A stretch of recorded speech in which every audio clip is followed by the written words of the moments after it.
শারদোৎসবের আগে কাঁচা লঙ্কা, বিনস, বরবটি যখন ডাবল সেঞ্চুরি হাঁকাচ্ছে, ঠিক তখন সেঞ্চুরির দোরগড়ায় ফুলকপি, বেগুনও। আর এর পেছনে দায়ী গত কয়েকদিনের ধারাবাহিক বৃষ্টি বলেই মনে করছেন কৃষিজীবী মানুষরা। ধার দেনা করে চাষ করে উৎপাদিত শাকসবজি জমিতেই নষ্ট হতে শুরু করেছে বলেই আক্ষেপ তাদের। অতিরিক্ত বৃষ্টির জন্য সমস্ত ফসল নষ্ট হয়ে গেছে।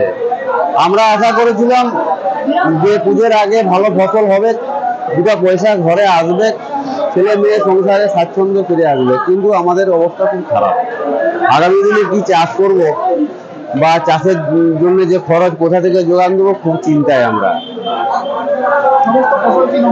সমস্ত ফসল নষ্ট হয়ে গেছে। ফসল নষ্ট হয়েছে বলে বাজারে এত দাম। সাধারণ ক্রেতারা যেটা ভাবছে চাষিরা অনেক দাম পাচ্ছে, চাষিদের প্রচুর লোকসান হয়েছে। চাষিদের এক পয়সা লাভ হয় নাই, ক্ষতিপূরণ যা খরচ করেছিল সেই খরচটা পর্যন্ত উঠে নেয়। এর ফলে একদিকে আর্থিকভাবে ক্ষতিগ্রস্ত হচ্ছেন চাষিরা, অন্যদিকে বাজারে যোগান কম থাকায় শাকসবজির দামও অগ্নিমূল্য। এদিন উৎপাদিত শাকসবজি নিয়ে বাজারে বিক্রি করতে এসে হারু মণ্ডল জানান, সবজি চাষ করে সংসার চলে, কিন্তু বৃষ্টিতে সব শেষ করে দিল। এখন দৈনন্দিন সংসার খরচ কি করে চলবে, আর পুজোর খরচই বা কি করে চলবে ভেবে পাচ্ছি না। ফলে চাহিদার তুলনায় যোগান কম থাকায় দাম বাড়ছে। একদিকে উৎপাদন খরচ বেড়েছে, অন্যদিকে কৃষি শ্রমিকের অভাব। এই অবস্থায় সবজির এই দাম বাড়ায় তাদের মতো চাষিদের কোনো লাভ হয়নি বলেই তিনি দাবি করেন। একই কথা বলেন বিক্রেতারাও। আমাদের ব্যবসা করে লস হয়ে যাচ্ছে। যে মাল নিয়ে আসছি, মাল ড্যামেজ বেরিয়ে যাচ্ছে, মাল চেপে যাচ্ছে, দিকে কোনো পয়সা রোজগার হচ্ছে না। এই যে ফুলকপি এখন 80 টাকা 90 টাকা কিলো, ঝিঙা 40 টাকা কিলো, শসা 40 টাকা কিলো, টমেটো 100 টাকা কিলো, সবই অত্যাধিক দাম বেশি আছে।